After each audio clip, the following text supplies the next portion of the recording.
叫青豆，然后我 use she her pronouns she they actually，but 那很久没有用人用 they 称呼我，然后我也觉得越来越 identify with my female identity，所以就今天就是 she her 吧。然后我的 all my access needs are met，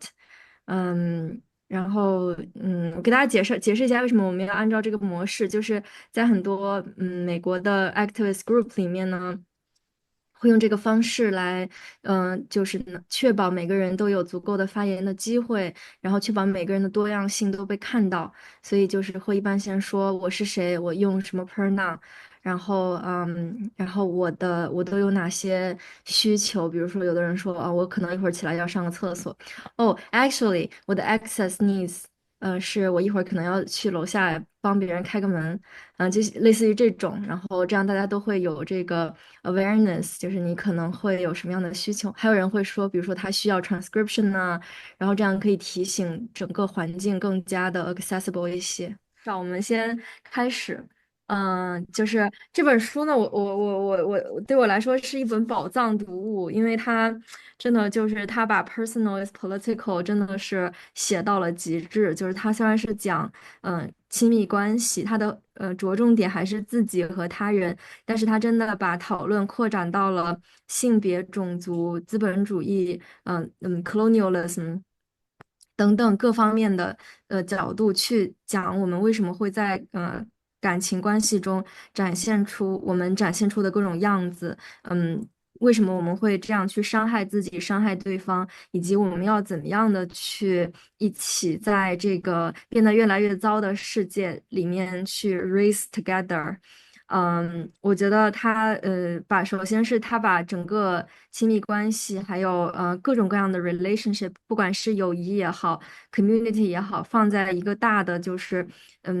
de-escalate 的这样的一个，也不是 就不是这个词，就是在不停的变得越来越糟的这样的一个世界，就是 global warming 啊，然后就是贫富差距都变得越来越大。然后穷的人越来越穷，富有的人越来越富裕，人和人之间的 isolation 变得越来越严重。所谓的科技可以拯救人，但是其实只是让人变得越来越被异化、被透支。在这样的一个情况下，怎么样去 build relationships，怎么样 hook up，怎么样 reach out together。然后，我知道，我们群里，就今天参加的有一些朋友是很认真的看了这本书的，所以一会儿也可以，就是我讲到，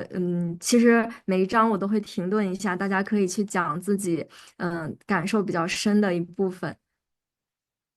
首先，他第一章他就是先讲了一下 dominant culture script，就是说其实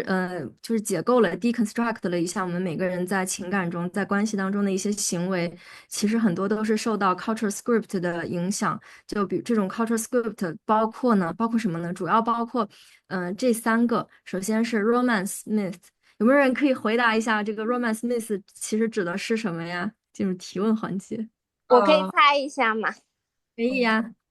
我觉得应该是浪漫爱神话吧。我翻译成中文，我感觉是这个。我没看这个书啊，我猜的。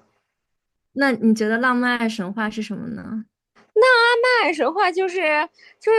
经典的那个迪士尼童话呀，就是王子跟灰姑娘啊，女的被男的救赎啊，就这种啊。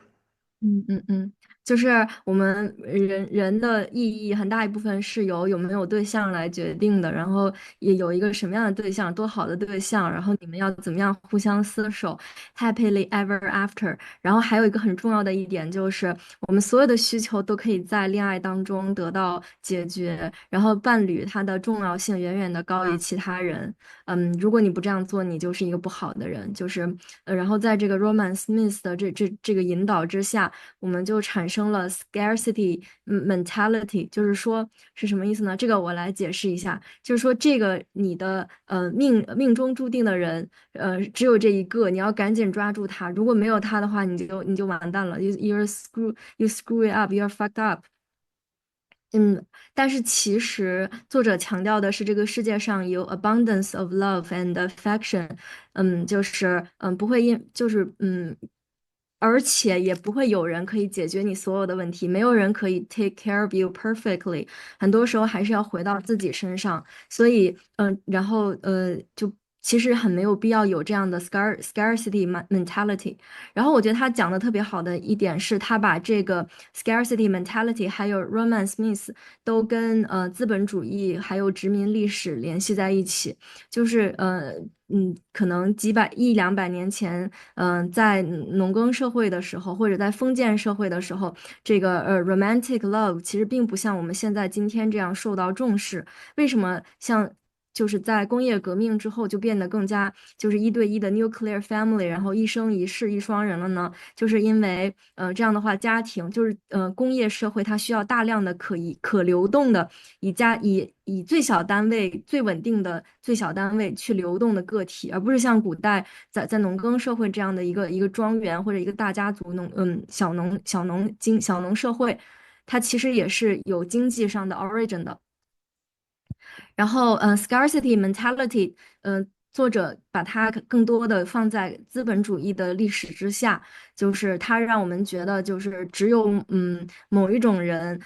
只有就是要够漂亮、够聪明、学历够高，然后够 polite、够 educated，然后有足够的资源，什么样的身体、什么样的头发、什么样的牙齿，什么样的穿着打扮。然后这样的一个人才是值得被爱的。然后大家都是来去竞争上岗、竞争谈恋爱。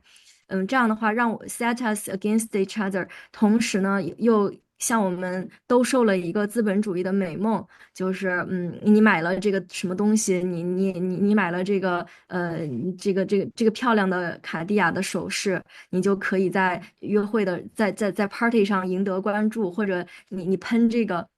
你喷这个香水，然后所有的异性都会为你回头，in our case，所有的同性都会为你回头，就是这样的一种放在 capitalist 的下面的，其实把人和关系的物化的这样的一个context 下面，然后 disposability，我来点名，杨雨欣解释一下。我来 refer 一下这本书里的，稍等。这个 disposability，然后书里运用的是这个 culture 的这个概念，然后书里主要讲的是 disposability culture instills in each of us the fear that if we do one thing wrong, we will be cast out。这个感觉跟 community 之前大家在女权群里面讲的这个 cancel culture 和什么的，其实也有一种关系，就是本质上还是比较害怕失败，然后害怕失去。这个也可以之前结合 Jack Halberstam 教授说的这个 queer art of failure，就是我们在 define success，然后在 define，比如说我们需要拥有 successful 的 life、successful 的 love、successful 的 social relationship，这本质也是在迎合一种 neoliberal 的 logic，就是it gets better，然后每个人都是有健全的身体，然后积极向上的身心健康的人生。但是其实，在 queer culture 里面，就我们可以 celebrate all kind of affect，所以，它 challenge 了这个 disposability，就是在资本主义下，什么是有价值的，什么是没有价值的，然后就是，嗯，这样的一种底层的逻辑，非常的 inspiring。谢谢青豆老师。我觉得雨欣补充的特别的好。然后，这本书它厉害的地方在于，它把这个东西放到了 personal 的语境之下，就是它真的把 personal is political 提升到了一个新的高度。就是刚才雨欣讲的，在这个资本主义社会，精英的这种凝视之下，什么样的人值得拥有幸福？只要你有一步走错，你就会被 cancel。但是其实，这就导致我们在感情当中也会去，就是对自己有无限完美的要求，就是我要以什么样的方式去谈恋爱，我才能够得到一个幸福的感情。但是其实，this is not a human nature，就是它其实也是一个 script，它是这个 institution 各种各样的 institution，不管是资本主义还是种族压迫的制度，还是像美国这种，它有巨大的监狱体系，想要让你相信的东西，就是人是有好人和坏人的，然后只有好人可以得到幸福，然后不好的人就应该像垃圾一样被扔掉。这种 binary thinking 本身也是这个剥削制度的一个根源，就是要有 self 和 other，就是也就是 the object 和就是要有本体 subject 和 other。对，好，这是这一章，不知道大家有没有别的想要补充的？看过书的朋友。我觉得在拉拉社群里面，这种就是 romance myth，其实在很多时候，还挺被 assume 的。比如说如果在 coming out as single 的时候，就有很多人会觉得啊，那你就是想要找对象，或者我给你介绍对象，这样就是突然就会 assume，就是首先你在 looking for relationship。就我觉得这件事情它也跟 romance myth 有关系，感觉就是一定得是一个 partner 的状态。才可以体现一个比较健康的这个 social 的relationship。这件事情本身也挺 problematic，嗯不知道大家有什么体会？然后还有就是这个 Romance Smith，它排也是 exclusive，它是排他的，但是其实是没有现实情况是没有一个人可以完全的去满足我们所有的需求，所以它为什么是一个 myth 呢？就是大家都相信的这么一个 narrative，但它其实是 doesn't make any sense 的。我觉得是一个，但雨欣说的特别好，就是在 community 里面，在很多场合当中，在很多的 situation 下面，大家都把它 internalize 了，所以我觉得take a step back 去想一想这个东西，它到底是我自己想要的，还是就是我是为了追求别人眼中认为的好，还是这是我自己想，就是这本书里也区分了，就是你向外追求的满足和向内追求的满足。向外追求就是我要做这些来得到别人对我的青睐，向内就是我自己可能想要真的去做的一些事情。我觉得可以去也通过这个 lens 做一个区分，自己的一个 full spectrum of emotions。我觉得他又真的，我觉得他这本书简直是金句频出，因为作者独特的这种在activism 做了25年，又做 trans activism 也好，labor，然后做很多很多 organizing，他对于很多这种不公社会的不公的那种觉察，已经到了头发丝的这种精确度。很多其实很多这种所谓的 self help book 或者讲社会正义的书，它都会给你去做一个分析，比如说 self help 的书，就是教你说啊，你要怎么样管理自己的时间，你要怎么样去管理自己的情绪，管理自己的感情。然后呢，social justice oriented 的书呢，可能是教你就是去理解这个世界上所有不公的源头，然后它具体的体系是怎么样运作的。但我觉得这本书的伟大之处就在于它把二者结合起来，它既 critical，它又非常的 practical，它就真正的做到了让我们在日常生活当中去 practice what we believe，我觉得这个特别重要。然后一个例子呢，就是他说为什么我们会有这种 autopilot 的反应呢？是因为首先这个世界这个社会它是 full of operations，full of injustice，然后它为了能够继续运作，它就 create a kind of numbness in us，就让我们 get accustomed to other people's sufferings。因为其实就不要说在别的地方了，就因为我人在美国，就是其实很多很多这种非人的待遇到处都有，就是很多人他过的生活都是 less than lesser human 那种感觉，就是流离失所呀，然后很多人可能做错了一点小的事情就被put in prison 呢，就是 over punishment。但是它这个制度就是建立在需要通过去制造一个他者，来实现压迫，这样的话来 justify 这种 operation，这种 exploitation。那它要对大众的需求就是一种 numbness，就是当你面对很多的 suffering 的时候，你会告诉自己说，这也没什么，我跟他们又不一样，就是那种对于人类同类的这种痛苦的司空见惯。它其实不仅仅是体现在当我们面对一些暴力事件的时候，它也体现在生活的就是时时处处。比如说他书里举了一个例子，就是这个人他因为受到这个就是他感觉他非常担心 global warming 的事情，所以他的生活就是一边就是在那儿刷各种社交平台，去看 global warming 的新闻，然后非常 depressed 之后，他的解决方法就是去打游戏，打好几个小时来得到一种就是temporary high。嗯，然后其实这是非常不健康的，就好像情绪只有这两个极端，要么你就是麻木的，要么你就是非常的嗨的。然后还有一个例子就是他讲到就是很多trans people 他在刚开始进入 transition 的时候，嗯，就是他经历了很多很多的各种各样的情绪，但是他没有办法在这些情绪没有办法找到出口，所以他只能在日常生活中去麻木自己的这种情绪。但是呢，他又必须要去找到一些 fantasies 来证明自己还是活着的。那他怎么做呢？就是去，他举了这个例子，就是他们就是这个主人公，他会不停的去刷一个叫 Needle Exchange 的 program，就是在上面去刷自己就不停的 post 自己正在 transition 的 body，然后当有人对他的这种 queerness 表达了觉得哦你好 hot，他就会得到一种暂时的就是非常非常嗨的感觉。嗯，其实这也是对人的一种异化，就是人其实我们的情绪是一个光谱，而不是非左即右。其实我感觉，这本书它讲的很多的道理可以应用到很多很多方面，比如说 binary gender，masculine 和 feminine，如此的固定男性和女性，就是还有这种这里提到的一个麻木和那种塑料感非常强的那种很嗨的感觉，其实都是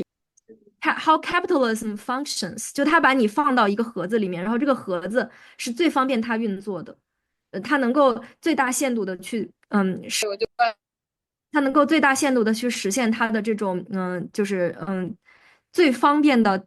regulation 和最 efficient 的 exploitation。我先说到这里，不知道大家有没有什么想补充的？没有的话，我就继续说。然后呢，先回到这一页吧，就是下一页就是书中有提到说，full emotional range，就是问了大家一些问题。其实这本书它每一个小节后面都有很多问题，我建议大家都可以去问一下自己。就是我觉得是非常非常好的 self reflection tools。然后这里讲的。这些问题我觉得就是有一种非常的 inspiring 的感觉，就是striking，就把这放在这里跟大家去分享。比如说，What feelings come most easily to you？在为什么问这些问题？就他书中有写到说，除了这个资本主义去麻木我们之外，我们在成长的过程当中，很多时候我们为了 survive，我们放弃了一些 feelings，然后我们又放大了另外一些 feelings。比如说，一个人如果他小时候经常被忽视，那么他可能就放大了这种就是independent，我好 I don't need anything，然后他忽略了自己的那种 anger 也好，loneliness 也好的感觉。然后还有一个例子，作者讲他自己，就是他小时他的妈妈是一个alcoholic，一个 single mom，带着3个小孩子，所以他为了please 他的妈妈，他就try to make himself useful，然后能够让他妈妈觉得很 interesting，我是一个很有趣的小孩子，然后他就缩小了自己的需求，所以他成年之后，当他有这种 need 或者 demand 的时候，need，他想要被满足，或者他有 boundary 的时候，想要去 set a boundary，他都会觉得非常的困难，他就压抑了自己的那种 discomfort 呀、anger 啊，各种各样的这种负面的情绪，而去放大他的那种表面上看起来很 happy 的感觉。就是我觉得这些问题，我们一会儿可以讨论一下。What feelings come most easily to you? What are taboo or inaccessible? Are there feelings you hear other people talk about that you have never felt? Are there feelings to which you want more access? 就是我在看这些问题的时候，就是我觉得我自己的成长经历，就是我爸非常的，我爸应该是一个资深 senior NPD，就是他就会那种长篇大论，他就会其实他讲的东西 doesn't make any sense，就是 full of bullshit，full of toxicity，然后就是那种 male gaze，很多时候充满了对于女性的那种诋毁贬低，但是他又不允许你去打断他。然后我作为一个很小的小孩子，I have to pretend to pay attention，然后我就养成了我就学会了一种就是那种 disassociate，就是麻木的感觉。我就是可以调动出来，就是我觉得 OK，you talk whatever，然后 you won't get me。但是这种麻木的感觉，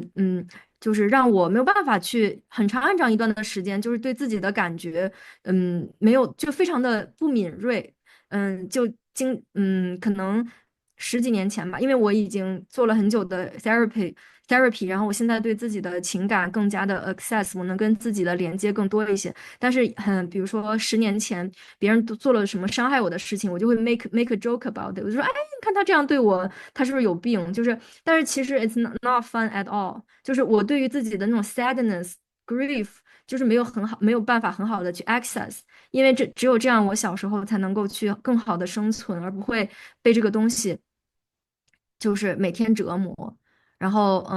关于 what feelings I want to feel more access to，我觉得就是那种 self compassion 吧，对于我自己的同情。然后，嗯，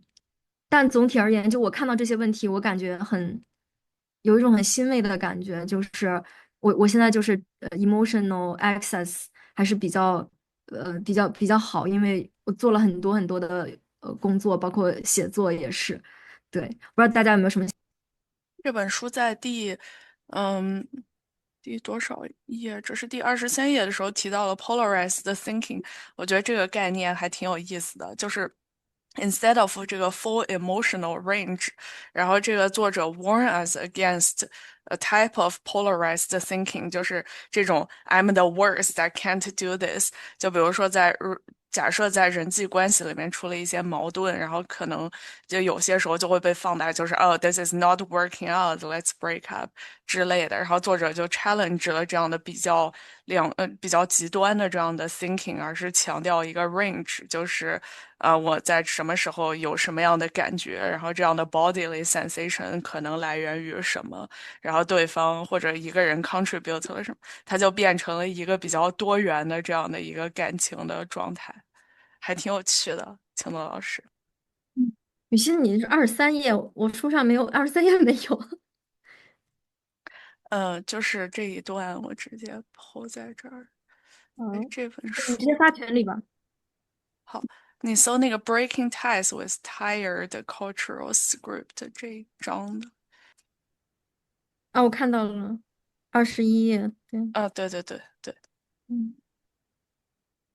这个也跟那个 disposability 是相关的，就是其实如果把人放到这个 spectrum 上，就是没有人他是零，也没有人是一。这种情况下，其实 punishment 这个系统它是不是那么好运作？但是呢，嗯，我们这个社会就 prison society，它为了能够运作，它就人工的划分了好人和坏人，就有的人就是应该被扔掉，他就是 the worst。然后我们自己为了避免成为这样的人，我们就不停的骂自己，就 we yell at ourselves so that we don't become the bad guy。但是其实就很多时候可以跟自己的情绪连接的更多。这里还没有其他的朋友想补充一下。我也想再分享一点，就是，因为我看这个书的时候，经常是在我工作单位摸鱼的时候。然后第二章它主要强调了一个麻木的概念，然后我就回顾了一下，就我上班了1年多，就是处于这种体制里面，它真的是非常的麻木，让我越来越觉得所有的东西都在去，让你变成这样的人，无论是那种就是单调工作的环境，还是大家就是不敢说出自己的愤怒，不敢真实的表达自己的情感，所有人都被鼓励就是戴上面具生活，然后学会那种怎么样去就是职场上逢迎做事，然后之类的东西。然后在看这本书的时候，我就深切的意识到了这种麻木是如何侵蚀我。然后进而这种麻木就是转换成了一种愤怒，就是我开始特别的愤怒在，我自己被当成工具使用，或者是被迫就是要用这样的方式去生存的时候。所以就是在看这本书的时候，我一边看到这种书里头我们人应该是怎么样活着，然后另外一方面就是看到现实我们是怎样被压抑着，就是所有都在鼓励这种压抑，我就变成了一种愤怒，然后在这个过程当中就会跟我的领导还有同事产生一些冲突，并且在这种过程当中就是去表达和释放我自己一些比较真实的东西，就算是一种经验吧。好棒哦！然后感觉真的这本书对你的生活是有帮助的，我正好。对对对，然后我就会直接告诉领导，就是说，我所有的这些就是难受的地方，他们都是很真实存在的，因为我是一个人，不是一个工具。我就给他说了，就是啊，对。那你的领导有什么反应吗？我的他有。领导就是我会问他，就是说，比如说我工作迟到这件事情，因为我们的那种管理真的特别特别像是一种叫什么全景监狱，就是每个工位都有一个摄像头来看你今天是不是迟到了，或者是有没有在工位上玩手机，就是类似于那种呃行政服务大厅的那种感觉。然后我就迟到了一次之后，就迟到了1分钟，然后就被各种领导还有后来好多个月都还要阴阳怪气我，我就说我作为一个人，然后我就是会迟到的，我犯错误是应该的，因为我不是一个机器，错的是这个没有容错率的这个制度。然后我就问他，你说我说的对吗？然后他沉默了，他沉默了，但是他选择闭嘴了，就是也没有再去说这件事情。对，我就觉得，当我就是反抗的时候，我觉得那又怎么样呢？我还有什么能被他们继续剥削，或者是能被他们继续打压？他们也是会害怕的呀。如果说我的主体性这么强烈的话，就是我说的东西其实都是一个真实的东西，还有什么比真实的东西更加有力量的？我觉得没有。就是其实我说出的也是他们自己心里的话，因为他也会被他的领导压迫，他也是在这个体制里头。这个体制里面，除了最有权利的那个人，没有人是真正能够舒心的过着的。嗯，我真的觉得特别棒，而且就是用自己的行动在 practice setting boundaries，然后 reclaiming emotions，我觉得都是非常非常棒的一些实践。而且 you are what you make，就是看似是你单方面的一个反抗，其实可能也唤起了领导心中的对这个制度的一些不满。对，我觉得说的很对，就是你所做的那个事情的那个人。对，谢谢。啊，大家，我可能要这个地方先去上个厕所，我们要不先休息10分钟？这是我的 access need，可以吗？休息十分钟。对，现在是不是可以开麦聊天？可以啊，Chris 老师聊聊。聊哦，聊刚可以聊。我进来之前，Chapter One 哎，你可以打开那个转录文字，转录，但是我没来之前是不是看不到转录的呀？好像是可以可以有的，你的。试一下呢，应该是有的。转他有可能录是已经就是拉到上面去了，不一定能发现。就是查看完整转录文字，在那个字幕那里，你点哦，开，它有一个是显示完整转录文字，你试一下。我只有实时转录文字，显嗯，示对，字幕。是的，我的是完整的耶，好奇怪。可能你是用哦，有电脑，对看到，不对？查看完哦，整转对，对，我录。用的是电脑。对，查看完整转录文字那个位置，然后你就能看到前好的，面人说的话。我记得是它是可以看到前面的。对对然后它这对，个这个语言不知道为什么现在是粤语，我这边显示粤语，你可以啊，把它改成中文，会显转录的那个。哦，但是它只能查到一点点。刚刚没事儿，我转我这是完整的，到文我等会儿可以发给你。或者你们口述一下递江讲了啥？我给你简单讲一下吧，但是就我因为呃，我没有看那个书，他那个 Chapter One，刚刚刚刚那个老师是老师吗？刚刚老师他运动老师。说了一个关于就是古典神话爱情的模式，然后就在聊这种1v1的稳定的情感关系，在书里面有提到，其实是因为资本主义的发展，他们需要一些可移动的、比较稳定的小单元团体，所以开始社会推崇这样的关系。但是实际上，这种关系它可能会对人自身的功能，不是说功能，就是说对人自身的价值的认可会有一些问题，因为这种古典的神话爱情的模式，让人们去把自身的这个价值以及所有的需求都放在了追逐爱情的这个过程中，爱情是可以满足一切的东西的，而且每一个人都必须要拥有。大概就是在聊这个。那第一章已经讲到这种 level 了吗？这种水平，我也没有看这本书，因为整个月份都看不进英文书。这个是我大概听了一下，有的可能也是我的理解，因为我没有办法完整的复述。不过其实，我刚刚在有听这个一点点的时候，有想到我前段时间有看一本书，还蛮好看的，叫《爱为什么痛》，它这个有中文版，可以去看中文版，我很推荐。这个书里嗯面也有聊到，就是在现代的状态里面，古典爱情模式的消解，他就有谈到为什么大家开始就是，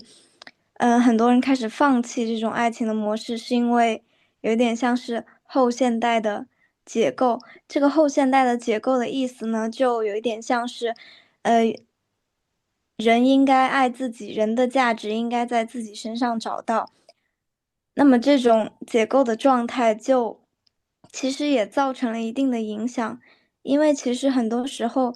人看到自己的价值是需要一面镜子的，但是这种后现代性让人变得孤立，然后嗯就是在这种爱情的关系里面就会产生一些，比如说我不能确定这能不能算是一种多元化的关系啊，可能会有一些混乱的关系，或者说是就是婚姻之外啊这之类的一系列的东西。不过我觉得其实，就不一定需要从各种书里面去判断哪种感情关系是好的，因为其实我们个人的生命体验才是最重要的。就是有些时候，虽然就是在批判这种比较古典的模式的情感关系，但是在我看来，因为前段时间我不知道你们会不会看一些电视剧或者怎么的，就是感觉这几年吧，有的时候就是国内它会有，呃，有一些就是那种很有点像历史剧的那种，就是像父母爱情那一代的比较传统的家庭模式的片子。然后还有就是前段时间 IU 演的那个很火的韩剧，那个《苦尽甘来》，我觉得都是很典型的一种就是成功的古典爱情吧，就是大家的私人的道德水准是正常的，并且对于情感有着很高的敬畏的心，而且通过爱情的结合以及形成了这样的稳定的关系，每个人的价值虽然有一部分是放弃了，但是也实现了其他的一个部分，因为我觉得就是人的一生是很难处在一个绝对的完整的一个状态下，所以就是各种感情关系就顺其自然吧，自己比较舒服就好。谢谢我也分享。有点紧张，好吓人，一个人说话。那我大家现在都在哪里呀？愤怒的点也有一部分是源于自己的恐惧，就是恐惧它本身就是在抑制我的一些东西，就是恐惧也会带来这种匮乏的感觉，我能表达的空间是这么的少，我觉得这一点，就我感觉更像是在为过去的就是未来的自己做一个标记，就是此时此刻我现在感受到的情绪，这些是不正常的，所以我要为自己说出来。但可能我表达的方式就是它不会是一种非常情绪化的，就是我会尽量在那个时候就是表达理性，但是我是不是会因此而被开除？我觉得他其实不会开除，有可能会被边缘，但也没有关系，因为就是这份工作不行了，我们还有下一份工作，这没有关系。人有很多条腿走路。没错，确实，非常认同姐妹，因为我是遭遇过职场霸凌的，就是我的领导的那种。然后你猜想的没错，你就是可能会被边缘，但真的没关系，被边缘了我就对，走了。有的是地方要我们，真的没关系。但我觉得一定要持续表达，因为你刚刚分享的时候，我当时特别想分享我，因为我是在国内嘛，我不知道你们常的离谱。然后我当时就是被，她还是个女领导，是我的直属上级，就是一嗯，直不断的胳膊肘往外拐，我一回来都变得这么安静。刚才聊的大家还在吗？因为你在讲现在理性课。的听一听。好的，好的。然后最后一个很重要的概念，这章讲的是 accountability，就是说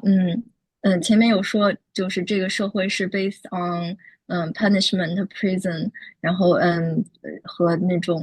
isolating，然后把人分成好人和坏人。但是遇到问题，就真的有人做错了事情，要怎么样去做呢？就是他提到了非常重要的一个概念，就是 accountability，它其实就是不是 punish，也不是就是minimize，嗯，他的这个行为的后果，而是让这个人去承担他应该承担的那部分的 the right size of 嗯 responsibility。然后这个就是非常 tricky，就是他有讲，我记得书中有讲说，就是从自己的角度怎么去做，然后从他人的角度怎么去做，从自己的角度就是去be curious，就因为我们不每个人都不想变成那个 bad guy be put in prison，所以当遇到自己觉得自己做错了的时候，首先第一反应是去 defend。很多时候第一反应是去 defend，把自己变成那个受害者，这就是非常不 functional 的一种 behavior。然后另外就是在遇到别人的时候，别人出现问题的时候，就觉得哦，你是那个坏人，我是那个好人，就它又是一个 binary 的这种thinking，嗯，the model 就是，呃，如果我出现了不好的感觉，要么就是我是那个特别特别坏的人，要么就是别人是那个特别特别坏的人，那我不能是那个特别坏的人，所以别人就是特别坏的人。但是实际上还是有，其实所有的事情都是要放到context 下面去 contextualize 的话，我们都为自己的行为去就承担相应的后果，而不是也不是过度承担，也不是不承担，也不是去惩罚别人，也不是就非常圣母的，就是就有 pretend it doesn't matter。我觉得这个概念非常的重要，就是它其实对于 community organizing 也是非常非常重要的一个概念。就是当一个人做错了什么事情或伤害了别人，不是说做错了什么事情吧，就伤害了别人的时候，be curious，就是他为什么做这些事情，然后他是不是，他还会继续做这些事情吗？就是他如果说不会继续去做这些事情，他有没有办法能够避免他重新再去做出同样的伤害性的行为？然后还有非常重要的一点就是他的这个行为是他自己完全个人能够应该承担责任的，还是说就是其实有很多系统性 system 的 support 可以帮助他？比如说书中就说他有没有可能这个人他需要一个child care support，或者他需要就是一个emotional support，让他可以不要做出这种极端的行为。那community 里面能不能够去提供这个帮助？然后当他伤害了别人的时候，有没有办法能够去 reach a middle path，然后让大家还是能够就是去在自己的边界当中去继续 function。对，这个是第二章的内容。然后说到这里，大家有没有？我感觉这个 accountability 有点像那种法律的感觉，但是它又不像法律那种 punishment，所以我会觉得可能就是在当前的我会觉得好像有个时候会有点矛盾，就是一方面他需要负责，一方面他又可能有他的困境，就感觉这两个可能会嗯。我喜欢这本书的一点就是它，就是从呃大环境从政治当中去看个人，然后又从个人去看回到politics 和这些institutions，我觉得非常重要的一点就是去呃不盲从这种就我们听到的 script，不去 buy in，就是说这个各种各样的国家暴力机器告诉你应该是什么样子，你就觉得一定是什么样子，而是就是从 community 的角度，从每个人的角度去理解每个人的困境。我看丫丫举手了，丫丫。Hello，我就是觉得 accountability 这个跟刚刚聊的，我有一些就是突然一下串起来的地方，然后想分享一下。就是听到老师刚刚不在的时候，有一部分聊天是说，当呃我不确定是谁，因为我没有在屏幕面前，我只是在听。就是当你在职场上做出某些捍卫自己权利的或者意愿的举动，你有可能会遭受到职场霸凌啊，或者开除啊，或者上司这样不公平的对待。然后我觉得。就是这个东西跟 accountability 有关系的话，对我来说是因为我觉得做的决定基本上，如果出了什么问题，也是要自己承担的。所以，然后在这个社会上，很多时候哪怕没有就是法律上的承担什么，很多时候做错事情是会在 social standpoint 或者是就是 relationship standpoint 承担到一些后果的。嗯，反正我想说的就是，我觉得因为自己做的事情总是要自己承担后果的，所以就是我觉得可以更有底气一些，因为如果万一有什么后果，也是自己负责。那既然自己能够扛得起的话，就不要害怕去就是做这些事情。我不知道这样说起来，逻辑有没有圆上？我觉得说的很好，就是它不只是讲，就是当我们被伤害的时候，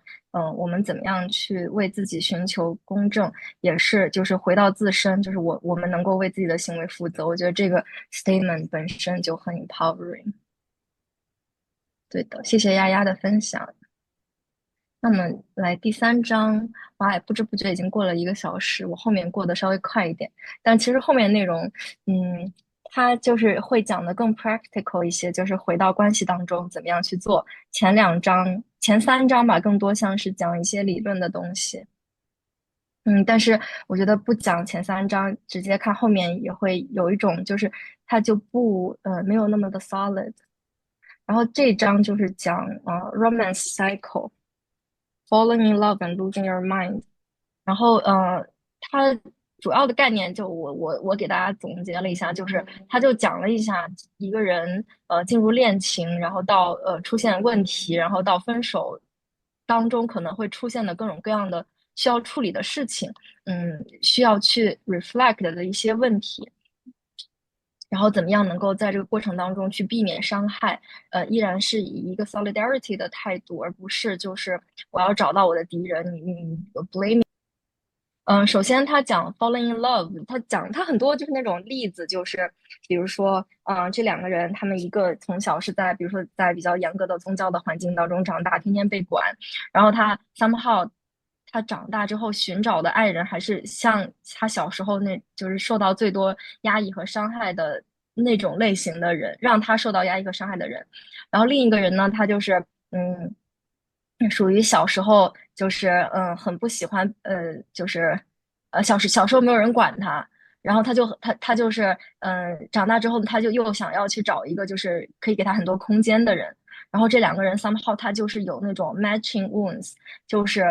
这个人身上他缺失的东西恰好是我有的，或者他有的东西恰好是我缺失的，然后这种情况下就是他会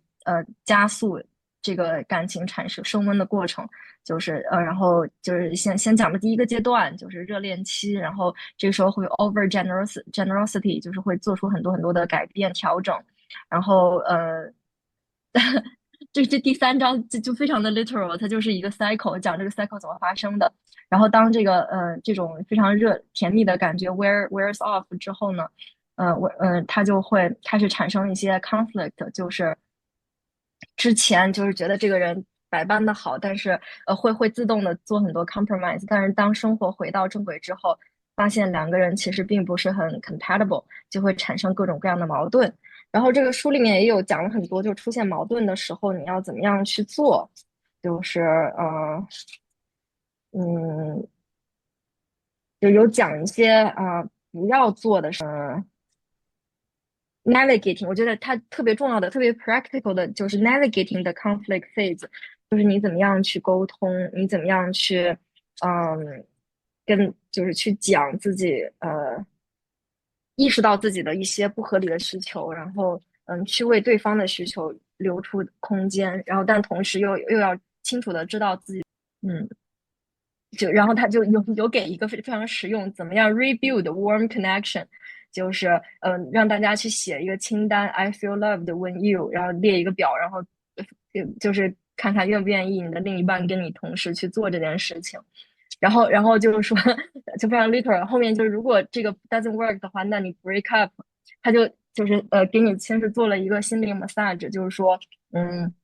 没有好的或者坏的决定，一切决定都是你要自己去做的。然后 no one can answer this question for you，他就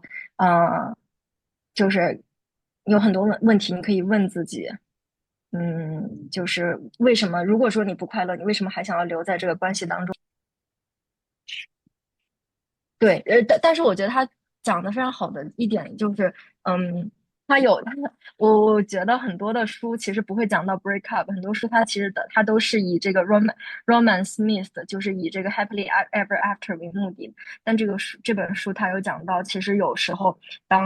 当你尝试了很多很多东西之后，其实可能离开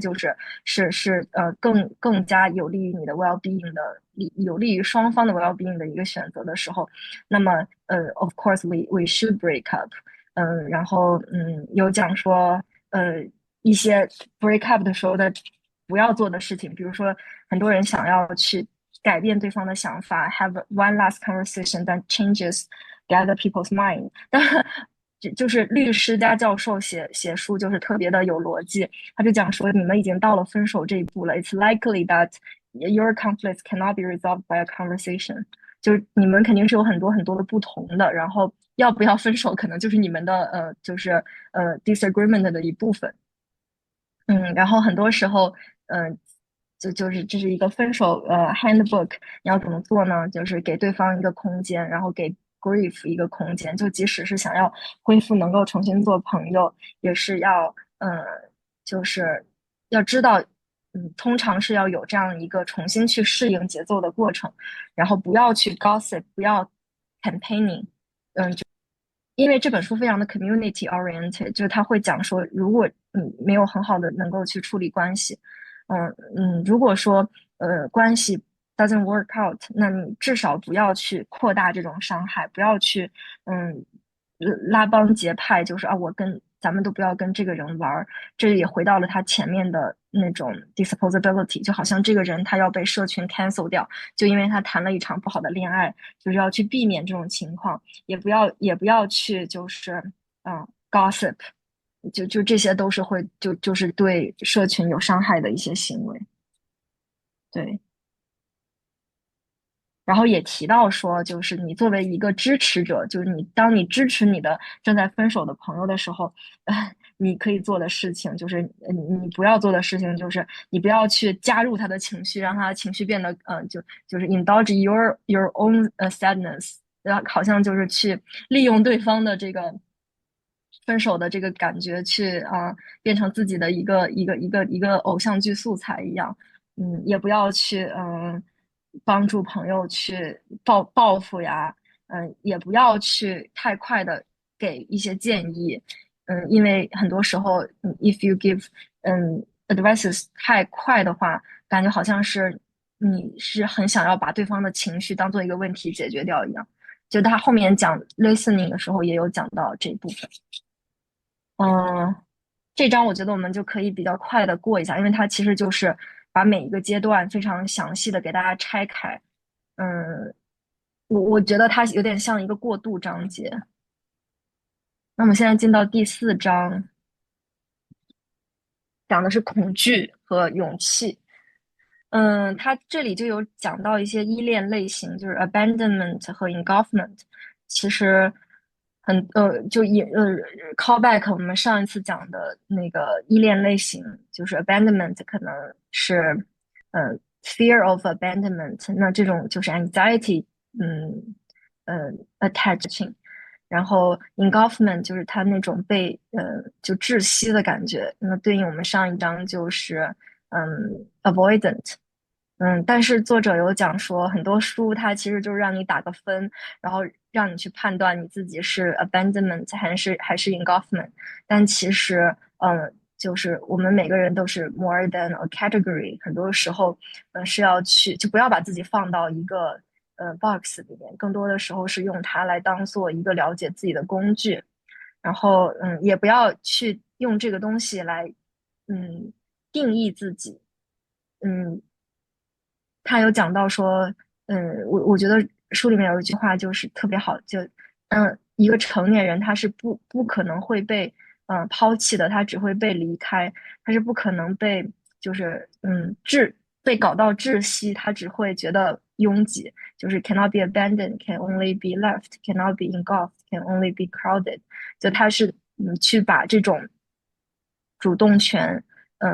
拉回到自己身上。然后，因为这本书它的重点不是依恋类型，但是我觉得我们之前读了那本依恋类型的书的话，可以帮助我们去理解这两种以及它们的来源。比如说，当一个人小时候他的 caregiver，就是经常的忽略他的话，他就会觉得，就是你不重要，就是不是，他就会觉得就是这种他就会产生 avoidant，有的时候会产生 avoidant 的这种倾向，就是就是觉得我没有什么感情，没有什么问题，其实他是很麻木的一种状态。然后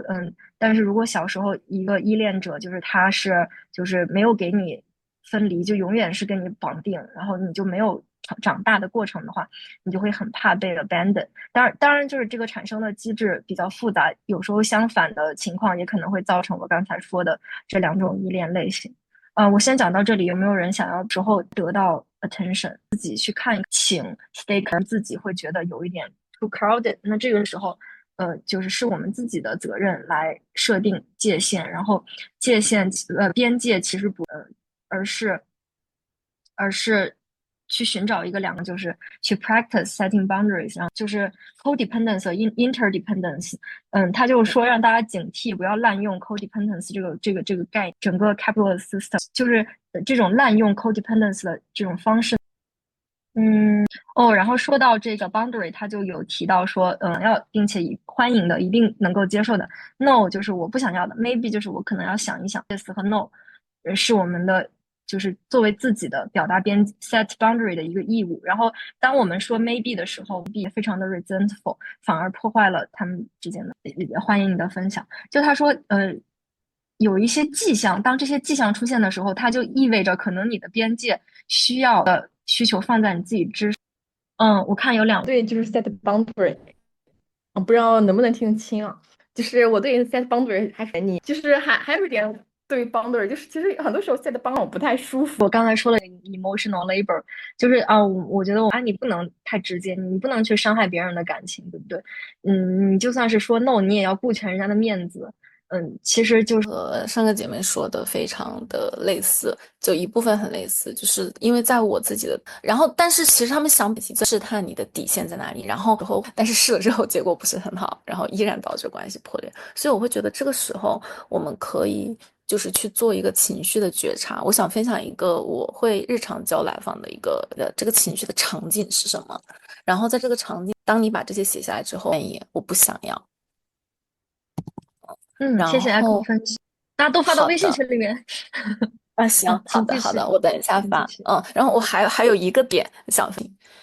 只能做。时候就是这个书上也有提 ，We were punished for saying no， 就是 setting boundaries， 其实是重新养育自己的一个过程，就是 reparent ourselves， 就是我们成长的过程中，可能有的家长是过度干预，有的是干预不够，那。其实给自己去设定边界，也是就是跟自己去沟通，跟自己去连接，告诉自己，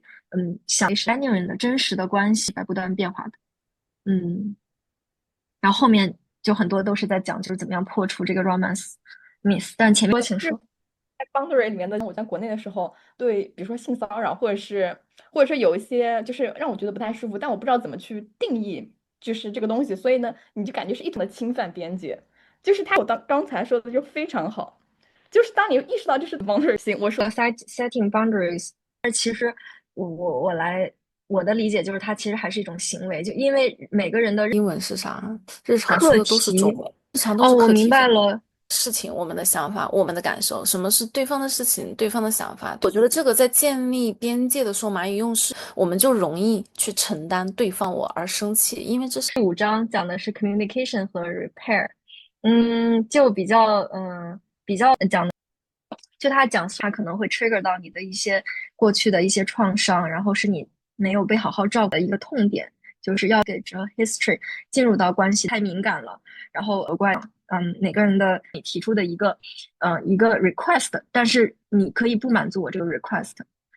但是我希望，因为就是很多时候其实希望自己想要更多的空间这件事儿，然后 B 呢恰好就是非常不话，就是要考虑升自己的这种 listening skills。比如说第一点是不要太快的给建议，不要给主动提出想要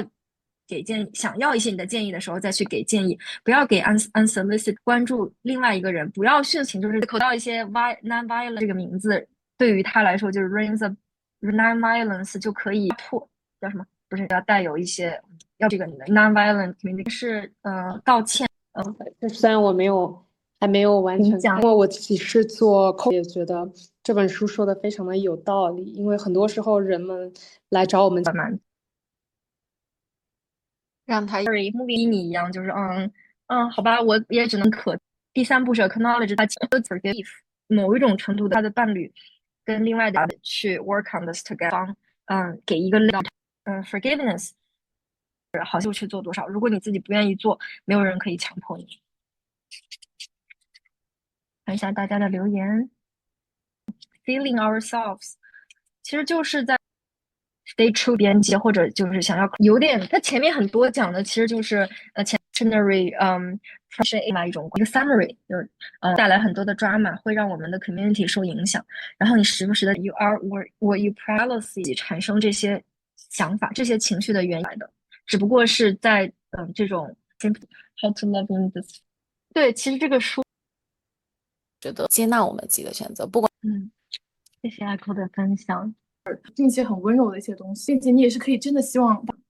哇，太爱了，太好了！我觉得你 Damien 就是好，我们稍微再留个7分钟吧。我给大家准备了一个写作练习，叫做“爱的瞬间”，就是大家来列举自己感受到爱的瞬间。就请结合本书拓展爱的范围，比如说恋人之爱、朋友之爱、社群之爱、人类之爱、对公平正义的爱、对地球和宇宙的爱、对自己的爱等等等等。就是通过列举的方式，比如说你可以就是把所有的你感觉到被爱的瞬间都写下来，就是写作时间是7分钟，就你可以把它就是列举，比如说感受到爱的瞬间，今天早上起来，就是太阳没有那么大，就类似于这种，就是一句一句的，有点像诗一样，也可以写的长一点，写1-2个瞬间，然后也可以也可以用那种排比句。当什么什么的时候，我感觉到被爱，就是大家写7分钟，然后写完就分享到微信群，然后我每一个发了的朋友，我都会去给评论，然后我们就用课堂的时间写一下吧，因为大家一起写有一种community writing 的感觉。然后我也是跟大家说一下，就是我这个谁说的？就是现在，我觉得好感动。就是我接下来因为个人的，就是主要是工作还有情感上的一些，就是想要重新分配精力，然后还有就是写作，我想去做一定时间的沉淀，所以一段时间之内不会再有写作课了，但是鼓励大家去，用别的形式，就是可以大家去自己组织沙龙。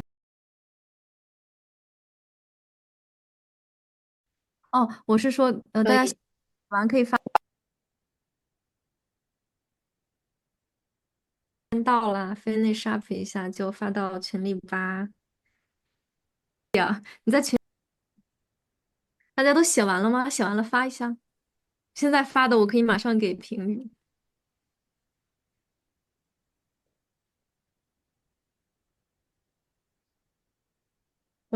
红是哪位啊？是这个静川辣妹子要坚强。红你自己是四川辣妹子，他那个红发的没看到，是因为好羞耻。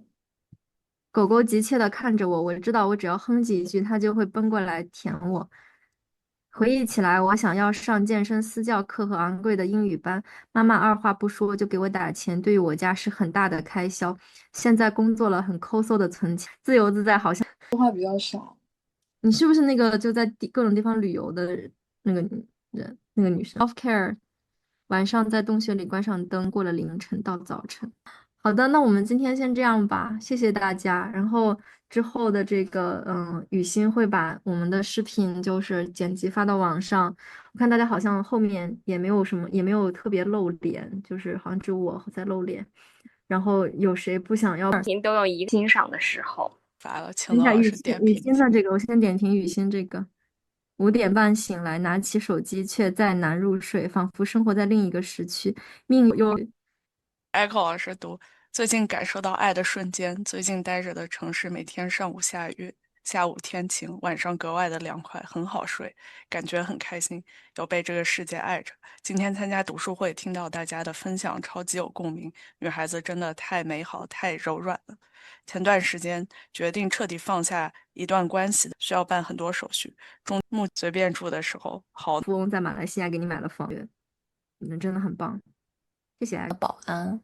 让我参加这个也好棒，就是非常朋友和家庭都照顾得非常好的感觉。就邹毅总结得很好，感觉大家都在感受到很多爱，并且有在好好爱自己。